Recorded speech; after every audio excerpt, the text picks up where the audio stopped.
The crimson sky bled into the horizon as Evander Sutter rode through what remained of Circleville, Wyoming Territory, 1875. The acrid smell of smoke still hung heavy in the air 3 days after the Great Fire had swept through the eastern half of town, leaving nothing but blackened timber frames and ash where homes and businesses once stood. His leather-worn hands gripped the reins of his chestnut stallion tighter as he surveyed the devastation, searching for survivors among the ruins. A peculiar movement caught his eye, a flash of fabric billowing behind a partially collapsed general store on the outskirts of town. Evander dismounted, his spurs jingling against the scorched earth as he approached cautiously. His hand hovered near the Colt revolver at his hip, a habit formed from years on the frontier. "Hello," he called out, his deep voice carrying on the wind. "Anyone there?" The fabric moved again, and a woman emerged from behind the burnt structure. Her face was smudged with soot, her once fine dress tattered and singed at the edges. Despite the state of her appearance, she held herself with unmistakable dignity. Dark auburn hair fell in tangled waves past her shoulders, and her eyes, a striking shade of green, regarded him with equal parts hope and suspicion. "Are you here to help?" she asked, her voice hoarse from the smoke. Evander nodded, removing his hat in a gesture of respect. "Yes, madam." "Evander Sutter, at your service. I've been helping the search parties looking for survivors." "Violet Stanton," she replied, stepping forward on unsteady legs. "I've been hiding here since the fire. I lost everything." Evander approached her slowly, noting how she swayed slightly, clearly exhausted and dehydrated. "You need water and rest, Miss Stanton. Let me take you to the aid station they've set up at the church." As he drew closer, he could see the red marks on her hands where she'd fought the flames, the determination etched in the lines of her face. Admiration surged through him unexpectedly. "You've survived worse than smoke," he said softly, offering her his canteen. Violet's eyes widened slightly at his words, and something passed between them, an unspoken understanding, a recognition of shared resilience. "How would you know that, Mr. Sutter?" she asked, accepting the water with trembling hands. "I can see it in your eyes," he replied simply. "They tell a story of someone who doesn't give up easily." A ghost of a smile touched her lips as she drank. "My father always said I was too stubborn for my own good." Evander helped her onto his horse, mounting behind her to ensure she wouldn't fall. As they rode toward the church, he couldn't help but notice the way she leaned against him, trusting him despite having just met. Something stirred in his chest, a feeling he'd long thought buried beneath years of hard living on the frontier. The makeshift aid station at the First Presbyterian Church was overwhelmed with survivors. Women tended to the injured while men organized supplies and planned rebuilding efforts. Evander guided Violet to a corner where a kindly older woman named Mrs. Holloway was distributing blankets. "Another survivor?" Mrs. Holloway asked, her weathered face creasing with concern. "Found her by the old general store," Evander explained. "She needs food and medical attention." Mrs. Holloway nodded, wrapping a blanket around Violet's shoulders. "Come with me, dear. We'll get you cleaned up and fed." Evander started to turn away, intent on returning to his search for survivors, when Violet caught his sleeve. "Thank you, Mr. Sutter," she said, her green eyes holding his. "I won't forget your kindness." He tipped his hat, suddenly uncomfortable with the gratitude. "Just doing what anyone would, madam." As he walked away, Sheriff Morgan approached him, his normally proud posture bent with exhaustion. "Found another one, Evander. That's good news. We're still missing about a dozen folks according to the town registry." "I'll head back out," Evander offered. "There might be more people hiding in the ruins." The sheriff nodded gratefully. "Much obliged. The fire started at the saloon. Seems like a drunken brawl led to an overturned lantern. Half the town gone in just hours. Never seen anything like it." Evander's eyes drifted back to Violet, now being attended to by a young nurse. "That woman Violet Stanton, what do you know about her?" The sheriff followed his gaze. "The schoolteacher. Arrived from Boston about a year ago. Quiet, keeps to herself mostly, but the children adore her. Lost her boarding house in the fire, I reckon." Evander nodded, tucking away this information as he mounted his horse and rode back toward the smoldering ruins of eastern Circleville. For 3 more days, Evander joined the search parties, combing through the devastation for survivors. Each night, he returned to the church, where Violet had begun helping with the relief efforts despite her own losses. He watched her comfort children, distribute food, and tend to minor injuries with gentle hands. On the 4th night, he found her sitting alone on the church steps, staring up at the stars. Without invitation, he sat beside her, offering a cup of coffee. "Thank you," she said, accepting the steaming cup, "for this, and for finding me that day." Evander nodded, his eyes on the distant horizon where the blackened silhouettes of burnt buildings stood stark against the night sky. "How did you end up alone in the store?" Violet sighed, her breath visible in the cool evening air. "I was at the school when the fire started. By the time I reached my boarding house, it was already engulfed in flames. I tried to help others evacuate, but the smoke separated us.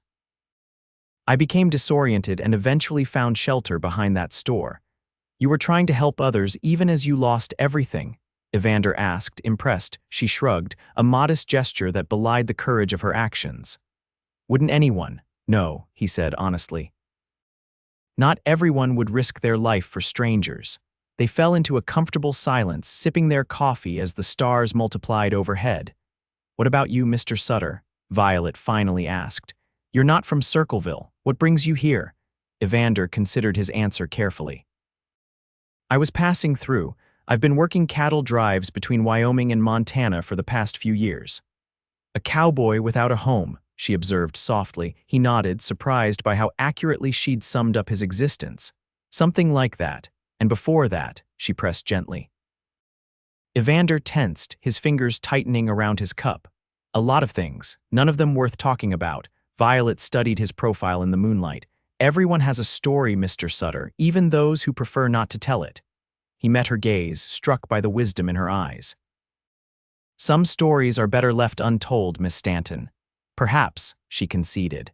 "But sometimes sharing the burden makes it lighter to bear." Before he could respond, Sheriff Morgan approached, breaking the moment between them. "Evander, we've got a situation. Some looters have been spotted going through the ruins on the east side." Evander stood immediately, his hand moving to his gun. "I'll come with you." He glanced back at Violet, who was watching him with concern.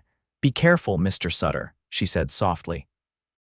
With a nod, he followed the sheriff into the darkness, acutely aware of her eyes on his back as he walked away. The looters, a band of opportunistic drifters, were quickly apprehended. As dawn broke, Evander returned to the church, bone-weary but satisfied that justice had been served.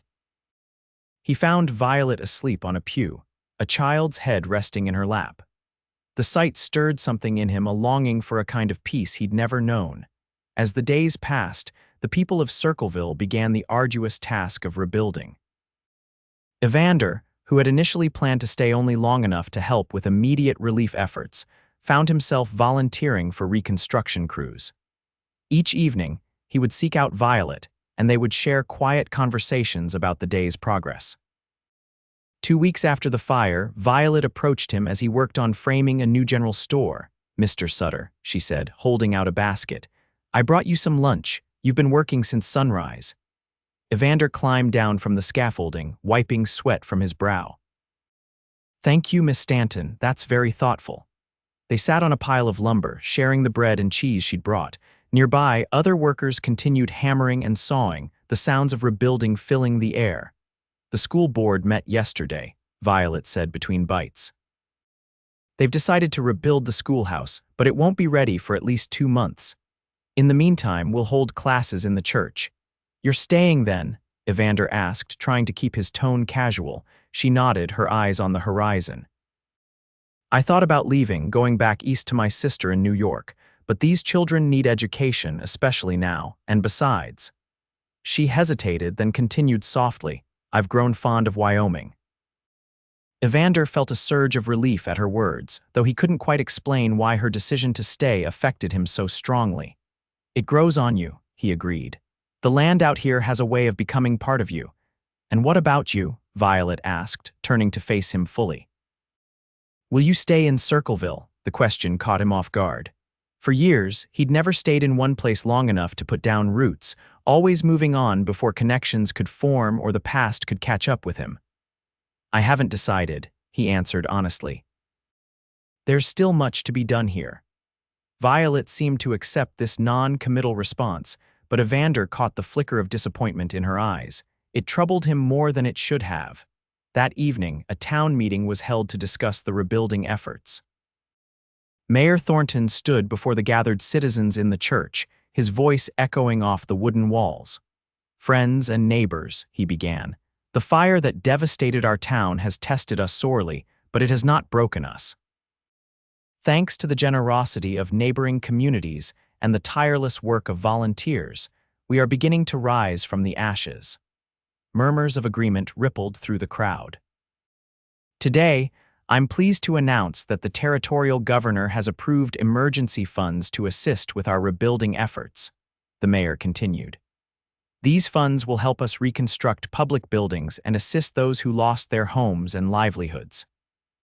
Cheers erupted, and Evander found himself smiling at the hope that had replaced despair on many faces.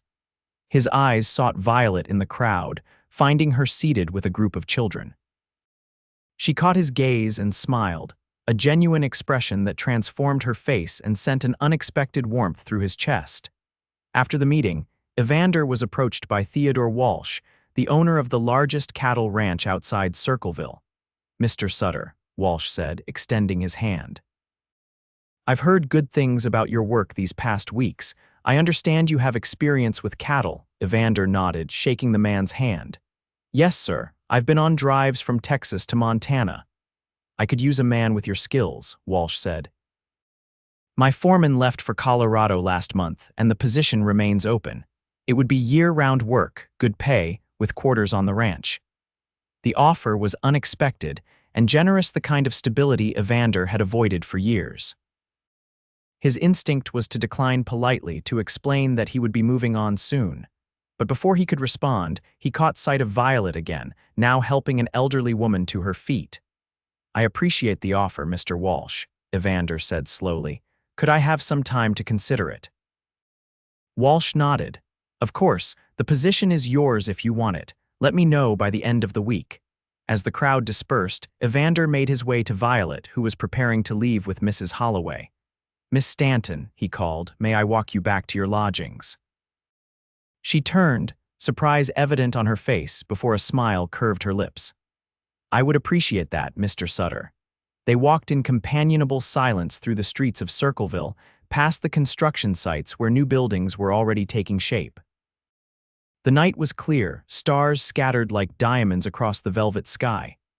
"Mr. Walsh offered me a position as his ranch foreman," Evander said suddenly, breaking the silence. Violet glanced at him, her expression guarded. "That's a fine opportunity. Will you accept it?" "I'm considering it," he admitted. "It would mean staying in Circleville." She stopped walking, turning to face him fully. "And is that something you want, Mr. Sutter, to stay?" Evander looked into her eyes, finding himself unable to look away. "I've never stayed anywhere for long," he said quietly. "Always moving on before." He trailed off, unsure how to continue. "Before what?" Violet prompted gently. "Before I had a reason to stay," he finished, the words feeling raw and honest in a way he wasn't accustomed to. Understanding dawned in her eyes, along with something else, hope, perhaps. "And do you have a reason now?" The question hung between them, charged with unspoken meaning. Evander knew that his answer could change everything, could set him on a path he'd avoided for years. The thought should have terrified him, but instead he felt a strange sense of peace. "I'm beginning to think I might," he said softly, a blush colored Violet's cheeks, visible even in the moonlight. "Then perhaps you should accept Mr. Walsh's offer." They resumed walking, a new awareness between them. When they reached the home where Violet was staying temporarily with the Holloway family, she turned to him once more. "Good night, Mr. Sutter," she said, her voice barely above a whisper. "Good night, Miss Stanton," he replied, tipping his hat. "I'll see you tomorrow."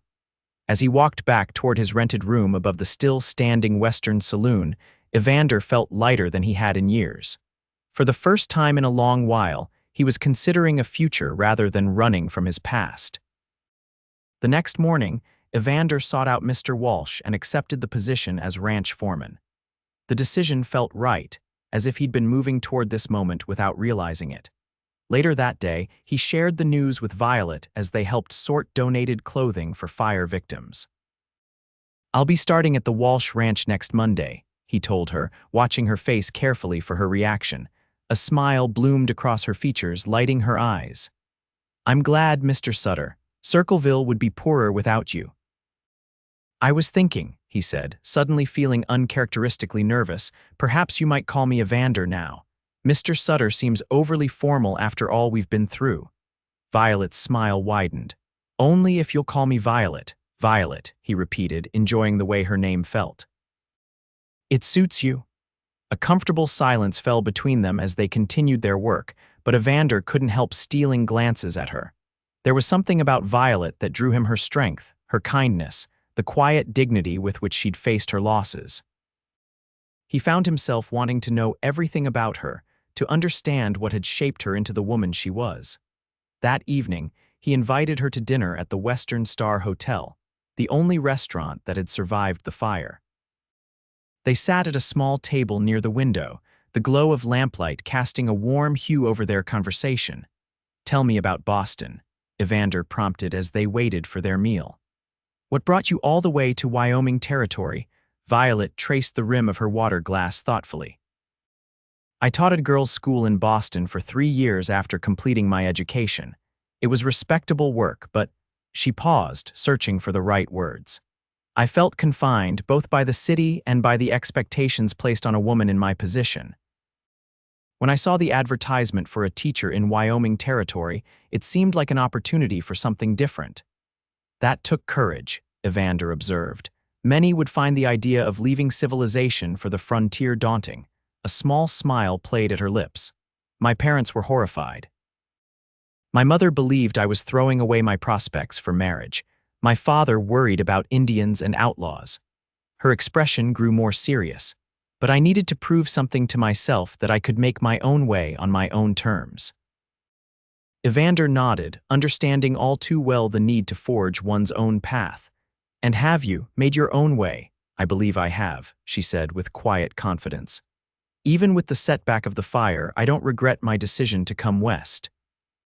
Their food arrived: simple fare of beef stew and fresh bread, and they ate in companionable silence for a few moments. Evander found himself studying her hands as she broke her bread, elegant but strong, with small calluses that spoke of work alongside her teaching duties. "Now it's your turn," Violet said, breaking into his thoughts. "Where were you before Wyoming?" Evander hesitated, his past not something he readily shared, but something about Violet's open expression made him want to be honest with her. "I was born in Pennsylvania," he began. "My father owned a small farm. When the war broke out, I enlisted with the Union Army, spent 4 years fighting." He paused, memories of blood and smoke threatening to overwhelm him. "After Appomattox, I couldn't go back to farming, felt too confined, too peaceful, I suppose. So I headed west, worked cattle drives, did some scouting for the Army, a bit of prospecting in Colorado." "Always moving," Violet observed softly. He nodded, meeting her gaze. "It's easier that way. No attachments, no expectations. And no one to lose," she added perceptively. Evander felt exposed, as if she'd seen straight through to the heart of his wandering. "Yes," he admitted. "That too. The fire taught me something about loss," Violet said after a moment. "We can try to avoid it by never forming attachments, never putting down roots. But in doing so, we also miss out on all the joy those connections bring." Her eyes held his steadily. "Sometimes the risk is worth taking." Her words resonated deeply with Evander, challenging the philosophy he'd lived by for years.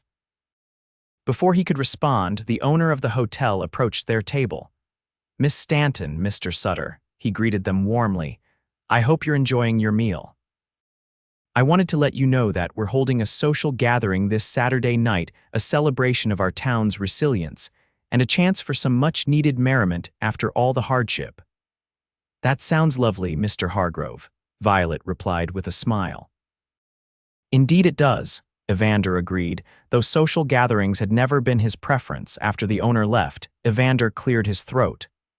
"Would you consider attending the social with me, Violet?" he asked, the invitation feeling momentous despite its simplicity. Her eyes brightened.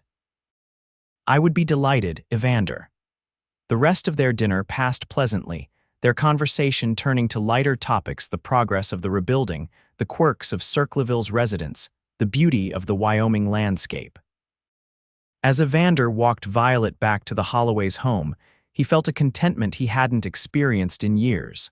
At her door, they stood facing each other in the soft glow of the porch lantern. Evander was struck again by her beauty, not just her physical features, though those were certainly striking, but the inner light that seemed to radiate from her. "Thank you for dinner," Violet said softly. "It was a welcome respite from everything." "The pleasure was mine," Evander replied, meaning it sincerely. "I'll see you at the social on Saturday," she nodded, a gentle smile curving her lips. "I look forward to it." Impulsively, Evander reached for her hand, lifting it to his lips for a brief, proper kiss. "Good night, Violet." A blush colored her cheeks as she withdrew her hand. "Good night, Evander."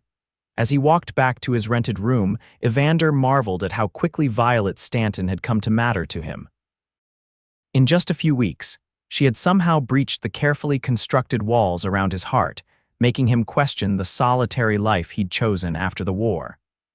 The realization was both exhilarating and terrifying. The days leading up to Saturday's social were busy with work. Vander divided his time between helping with the town's rebuilding and familiarizing himself with the operations at Walsh Ranch.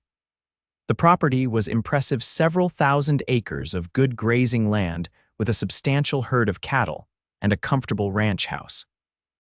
As foreman, Evander would have his own small cabin nearby, a luxury compared to the bedrolls and bunkhouses he'd grown accustomed to over the years. On Saturday afternoon, he returned to town early, taking special care with his appearance. He bathed at the barber shop, had his hair trimmed, and donned his best shirt, a crisp white cotton that he'd seldom had occasion to wear. Looking at his reflection in the small mirror in his room, he barely recognized himself. The perpetually moving cowboy had been replaced by a man who looked almost respectable, almost settled. As dusk fell, Evander made his way to the Holloway's home to collect Violet. Mrs. Holloway answered his knock, her kindly face breaking into a knowing smile. "My, don't you look handsome, Mr. Sutter," she said, ushering him inside. "Violet will be down in just a moment." Evander waited nervously in the small parlor, hat in hand. When Violet appeared at the top of the stairs, his breath caught in his throat.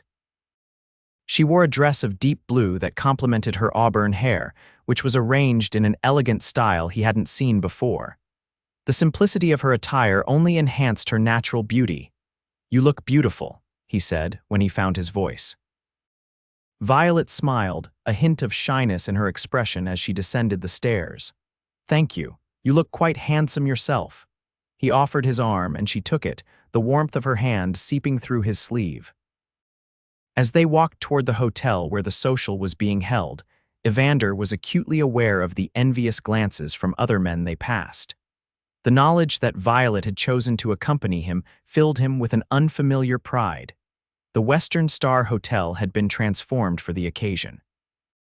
Lanterns hung from the ceiling, casting a warm glow over the room. Tables had been pushed against the walls to create a space for dancing, and a small group of musicians was setting up in the corner. Nearly everyone in Circleville seemed to have turned out for the event, their spirits high despite the recent tragedy. Evander and Violet were greeted warmly as they entered, with many people expressing their gratitude for their efforts in the wake of the fire. They accepted a glass of punch and found a quiet corner from which to observe the gathering. "It's remarkable," Violet said, watching the townspeople laugh and talk. "Just weeks ago, many of these people lost everything, yet here they are celebrating life." "Frontier folk are resilient," Evander replied. "They have to be to survive out here." "Like you," she said softly, her eyes meeting his. Before he could respond, the musicians began to play and couples moved to the center of the room to dance. Evander hesitated, then set down his punch cup.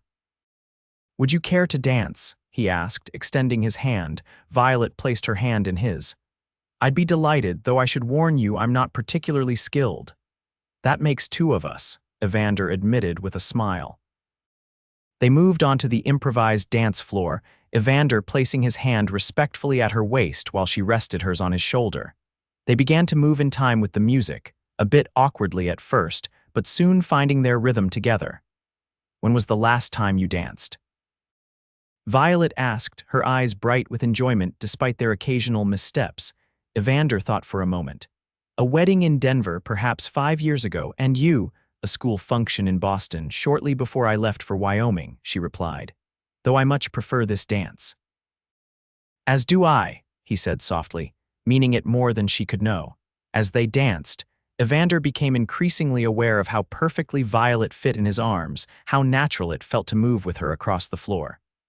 The room around them seemed to fade, leaving only the music and the woman before him.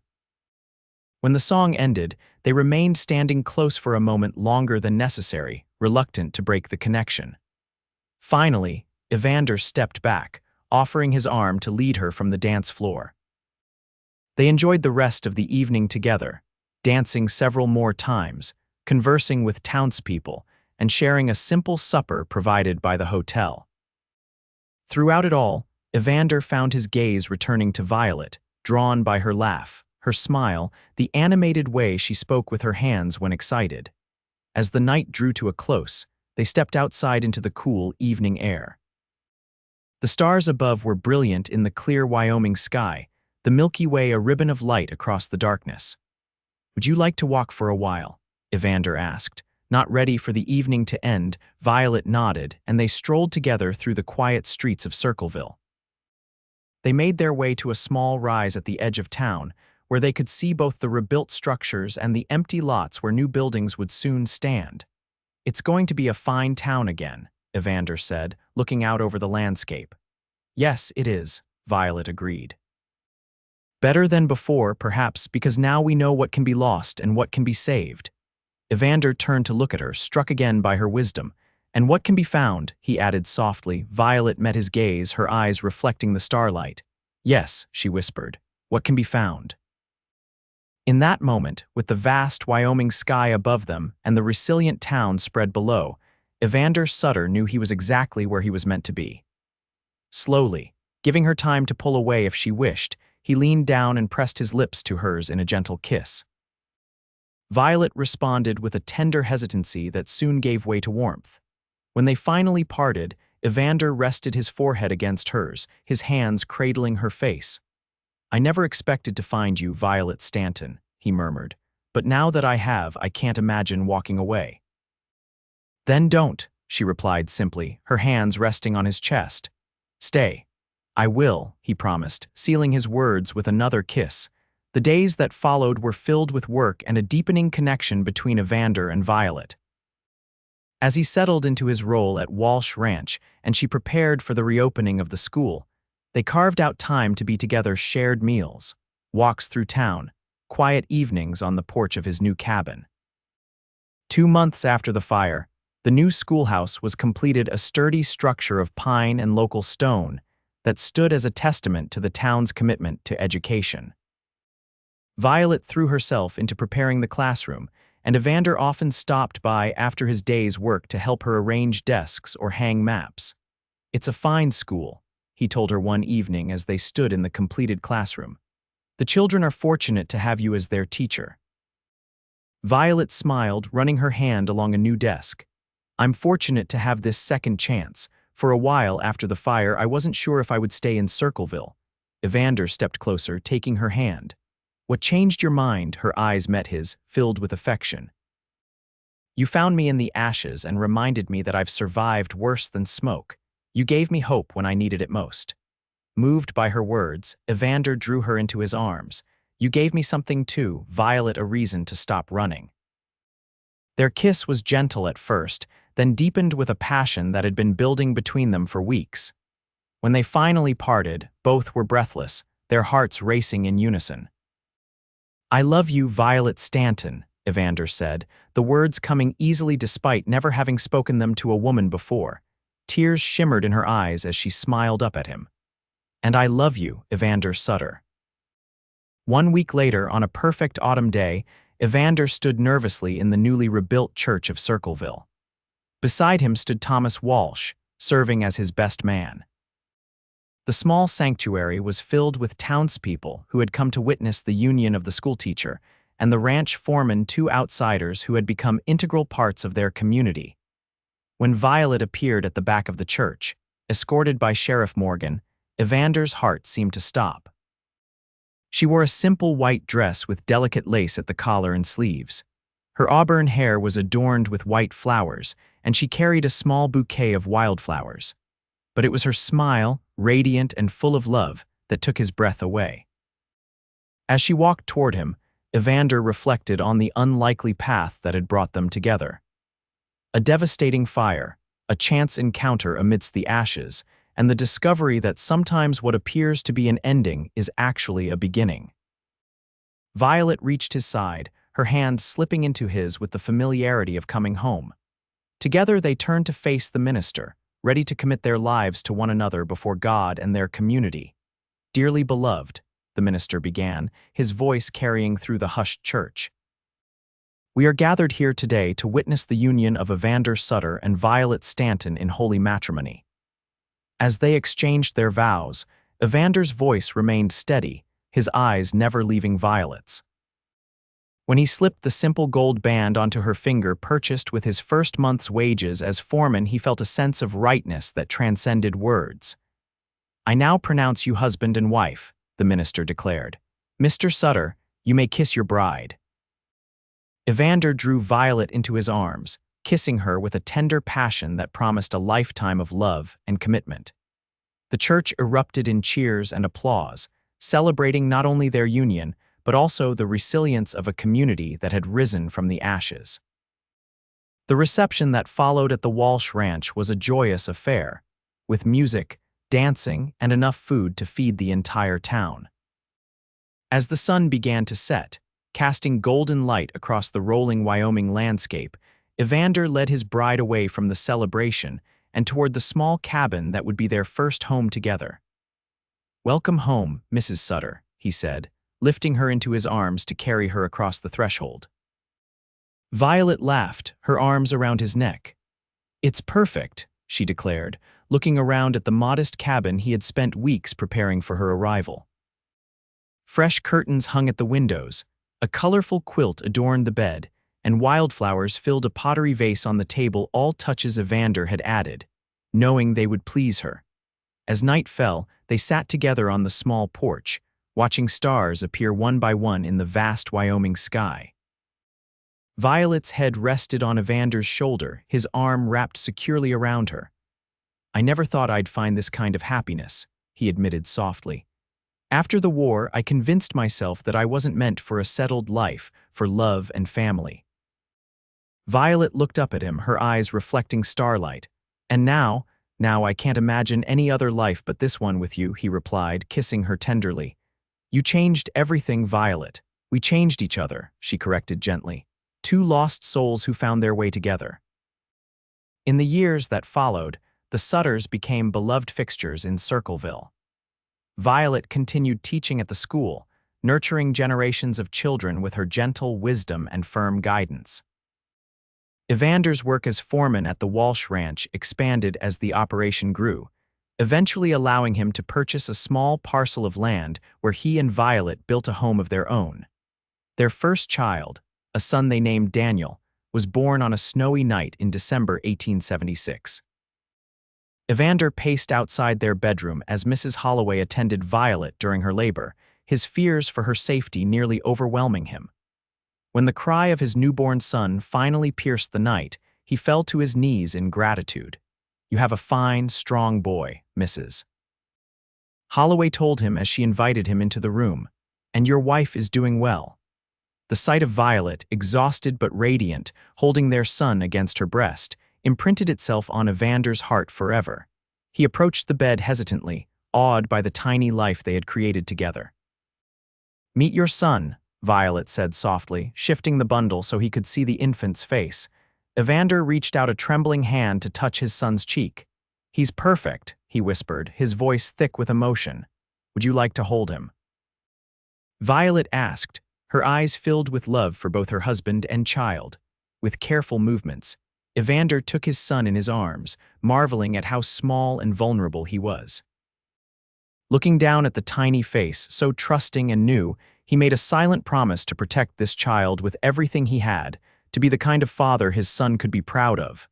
"Daniel," he said, testing the name they had chosen together. "Welcome to the world, son." 2 years later, they welcomed a daughter, Emma, who had her mother's auburn hair and her father's determined spirit. The Sutter family became complete in 1880 with the birth of their youngest son, James, a surprise blessing when they had thought their family was already complete. Through the years, Evander and Violet faced their share of challenges: harsh winters that threatened the ranch, economic downturns that affected the entire territory, illnesses that tested their strength. But they faced each trial together, their bond only growing stronger through adversity. In the autumn of 1895, 20 years after the fire that had brought them together, Evander and Violet stood on the porch of their home, watching their children help with the harvest. Daniel, now 19, worked alongside his father, managing their expanding ranch operations. Emma, 17 and as scholarly as her mother, had just been accepted to a teacher's college in Denver. Young James, 15, showed a talent for both ranching and academics, keeping his options open for the future. "Look at them," Violet said, leaning against her husband's sturdy frame. "They're growing up so fast." Evander nodded, his arm around her waist. At 45, his hair was beginning to gray at the temples, and lines of experience framed his eyes. But he remained strong and vital, respected throughout the county for his integrity and hard work. Violet, at 42, was still as beautiful to him as she had been on that first day when he found her in the ashes of Circleville. Her auburn hair now held strands of silver, and the experiences of motherhood and life on the frontier had left their mark, but her green eyes still shone with the same intelligence and spirit that had captured his heart. "I've been thinking," Evander said, watching his sons load hay onto a wagon. "With Daniel taking on more responsibility at the ranch, perhaps we could take that trip to San Francisco you've always wanted. Maybe next spring, after Emma's settled at college." Violet turned to him, her face lighting up. "Do you mean it?" "It's been so long since we've traveled anywhere beyond Cheyenne." "I mean it," he confirmed with a smile. 20 years we've been building this life together. I think we deserve a little adventure." "Adventure with you has always been the greatest joy of my life," Violet said, rising on her toes to kiss him softly. As the sun set behind the mountains, casting long shadows across their land, Evander reflected on the journey that had brought them to this moment. From the ashes of Circleville to the thriving ranch and family they had built together, every step had been worth taking. "Do you ever think about that day?" Violet asked, seeming to follow his thoughts. "When you found me after the fire?" Evander nodded, drawing her closer against the evening chill. "Often. I remember thinking how remarkable you were, standing there amidst all that destruction with such dignity and strength." "I was terrified," she admitted with a small laugh. "I'd lost everything I owned. But then this handsome cowboy appeared and told me I'd survived worse than smoke." "Little did I know how right I was," Evander said softly, remembering the stories she had shared over the years of losing her parents to influenza when she was just 16, of fighting to secure her education when many thought it wasted on a woman, of her journey alone across a vast continent to build a new life. "You saved me that day," Violet said, her voice tender with memory. "We saved each other," Evander corrected, echoing her words from long ago. "Two lost souls who found their way together." As darkness fell over the Wyoming landscape they both loved, Evander and Violet Sutter stood together on the porch of the home they had built, surrounded by the fruits of their labor and love. Behind them lay a past full of challenges overcome. Before them stretched a future bright with promise. And in this present moment, they held each other close, grateful for the fire that had destroyed so much but ultimately given them everything that mattered. In the spring of 1896, true to his word, Evander took Violet on the long-awaited journey to San Francisco. They traveled by train, marveling at the changing landscape outside their window as plains gave way to mountains and finally to the spectacular coastline of California. For 2 weeks, they explored the vibrant city, visiting its famous hills, riding cable cars, and walking along the waterfront. On their final evening, they stood together on a bluff overlooking the Pacific Ocean, the sunset painting the water in shades of gold and crimson. "It's beautiful," Violet breathed, her arm linked with Evander's. "But do you know what I realized seeing all these wonders?" "What's that?" he asked, looking down at her face, still as dear to him as it had been on their wedding day. "Home is more beautiful still," she said simply. "Our life in Circleville, the ranch, our children, the community we've helped build, that's the true wonder." Evander smiled, drawing her close. "I was thinking the same thing. I've enjoyed our adventure, but I'm ready to go home." They returned to Wyoming to find their ranch flourishing under Daniel's capable management and their younger children eager to share the experiences they'd had during their parents' absence.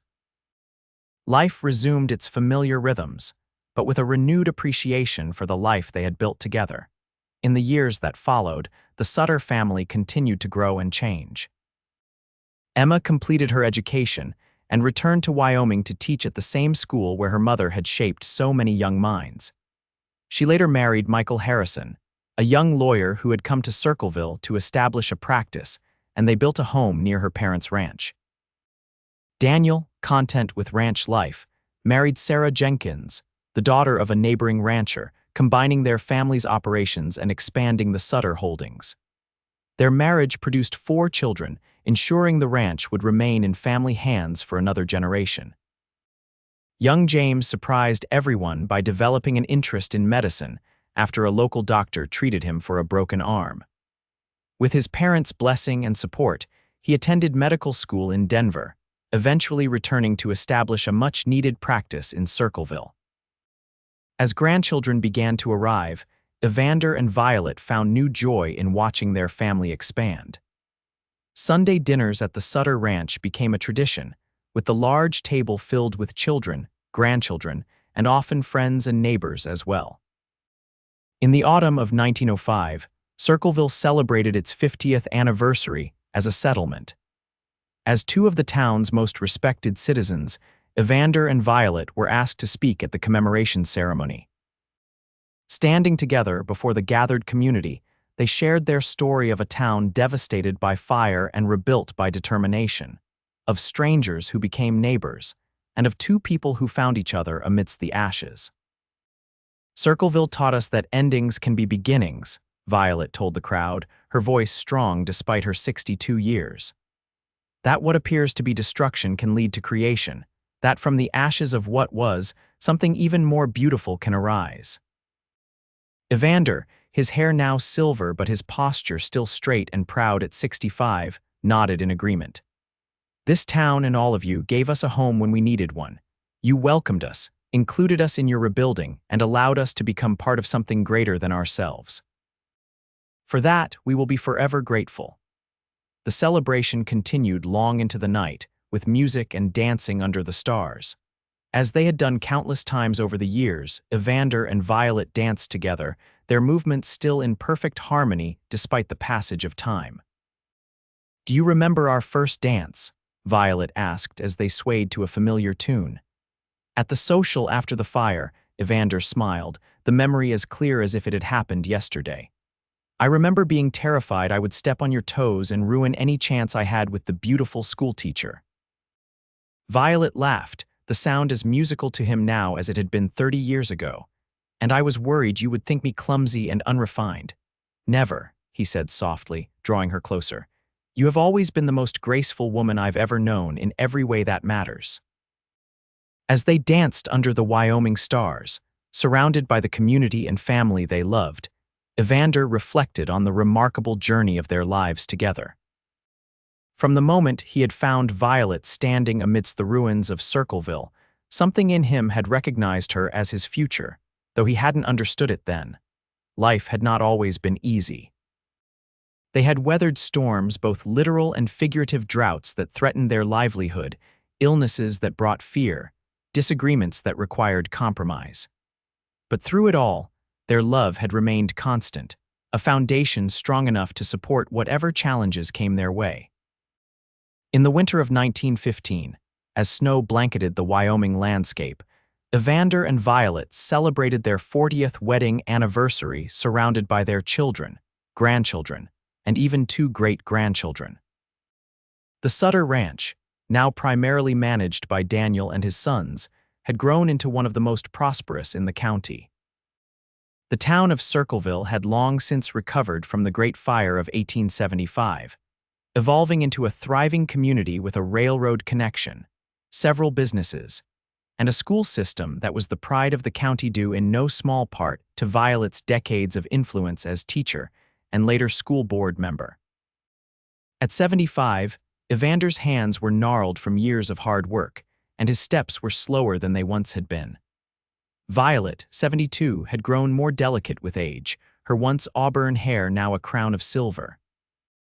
But their eyes, when they looked at each other, still held the same love and admiration that had sustained them through decades together.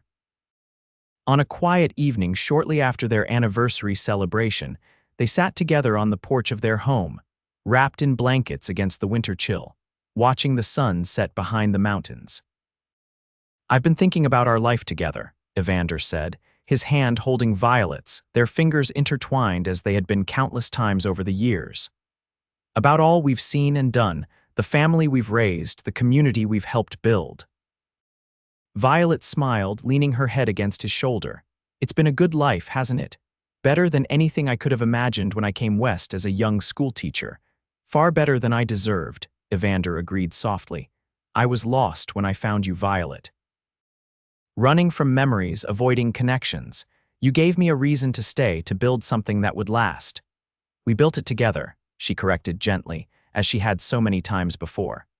"And look at all we've created: 3 wonderful children, 9 grandchildren, 2 great-grandchildren so far. A ranch that will support our family for generations to come, friendships that have enriched our lives immeasurably." Evander nodded, his eyes on the deepening colors of the sunset. "Do you have any regrets? Anything you wish we had done differently?" Violet considered the question thoughtfully. "I sometimes wonder what life might have been like if we had traveled more, seen more of the world. But then I look at all we have here, and I know we made the right choices for us. We still could travel, you know," Evander suggested. "Perhaps visit Emma in Denver this spring, or take that trip to New York you've talked about to see your sister's family." "Perhaps we will," Violet agreed with a smile. "There's time yet for new adventures." As darkness fell and stars began to appear in the clear Wyoming sky, they remained on the porch, content in each other's company as they had been for 40 years. The ranch was quiet around them, peaceful in the way that only places deeply loved and cared for can be. "40 years ago, I found you standing in the ashes of a burned-out store," Evander said softly. "I told you that you'd survived worse than smoke. I had no idea then that finding you would be the beginning of the best part of my life. And I had no idea that the handsome cowboy who rescued me would become my husband, the father of my children, the love of my life," Violet replied, turning to face him. Despite the passage of years, her green eyes still held the same light that had captivated him from the first. "Every day with you has been a gift, Evander Sutter." "As every day with you has been for me, Violet Sutter," he responded, leaning forward to kiss her gently. In the quiet of the Wyoming night, surrounded by the life they had built together from the ashes of tragedy, Evander and Violet held each other close, grateful for the fire that had brought them together, and the love that had sustained them through all the seasons of their remarkable life together. And as they had done each night for 40 years, they watched the stars emerge above their beloved home, 2 souls who had found in each other all they had ever sought: belonging, purpose, and a love that had only grown stronger with the passing years.